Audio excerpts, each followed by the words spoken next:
Everyone অসমীয়াত লিখাৰ আৰু এটা সিৰিজলৈ মই তোমালোকক স্বাগতম জনালো। আজি ভিডিঅ'টোত মই আকৌ কম অসমীয়াত দুটামান বস্তু কেনেকৈ লিখিব লাগে, কাৰণ লিখাটো বহুত ইম্পৰ্টেণ্ট হয়। অসমীয়াত লিখাৰ ওপৰতে মাৰ্কছ থাকে, চবেই চব লিখি আহিব, কিন্তু কেনেকৈ লিখিছা ষ্টাইলবিলাক বহুত মেটাৰ কৰে আৰু তেনেকেই ভাল নম্বৰ পোৱা যায়। মই নিজেও 98 পাইছিলোঁ অসমীয়াত।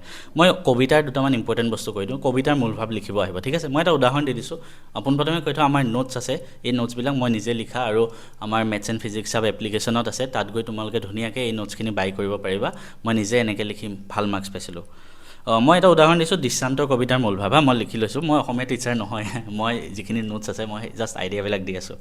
তো যেতিয়া মূলভাৱ লিখিব আহিব 4 বা 5 নম্বৰ, তুমি প্ৰথম লাইনটোত এনেকুৱাকৈ লিখিবা, প্ৰথম লাইনটো পঢ়িয়ে ধৰা যোনজনে বহি চাই চব গম পাই যায়।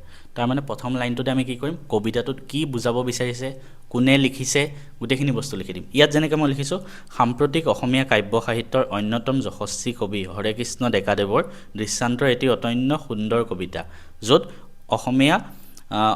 মানৱীয় অৱক্ষয়ৰ গৰাহৰ পৰা মানুহৰ চৰম অৱক্ষয়ৰ এক নিৰ্মোহ চিত্ৰ প্ৰকাশি উঠিছে। তো প্ৰত্যেকটো কবিতাটো কি কৈছে, কবিতাটো কোনে লিখিছে, ধুনীয়াকৈ সহজ ভাষাত মই লিখি দিছোঁ, ঠিক আছে। তো তাৰ পিছত আমি বাকীখিনি কাহিনী লিখিম আৰু লাষ্টত আমি এণ্ডিং এটা কৰিম যে আধুনিকতাই সমাজ তথা মানুহৰ মনলৈ অনা পৰিৱৰ্তনৰ জীৱন্ত ছবি এখন তুলি ধৰিবলৈ সক্ষম হোৱা হৰেকৃষ্ণ ডেকাৰ দৃষ্টান্তৰ সেয়েহে এক সাৰ্থক সৃষ্টি।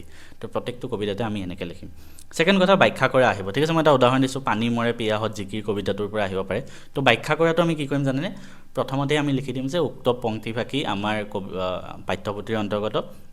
ইয়াত যেনেকৈ মই লিখিছোঁ, চোৱা, ব্যাখ্যাৰ বাবে দিয়া কবিতাৰ পংক্তিটি আমাৰ পাঠ্যপুথিৰ অন্তৰ্গত, কোনে লিখিছে সেইটো লিখিম, আজান ফকীৰ বিৰচিত জিকিৰ শীৰ্ষক কবিতাটিৰ পৰা তুলি অনা হৈছে, ঠিক আছে। তাৰপিছত আমি বাকীখিনি বস্তু লিখিম। তো এই লিখাৰ টেকনিকবিলাক মনত ৰাখিবা, এইবিলাক সৰু সৰু বস্তুৱে তোমালোকক ভাল নম্বৰ পোৱাত সহায় কৰিব।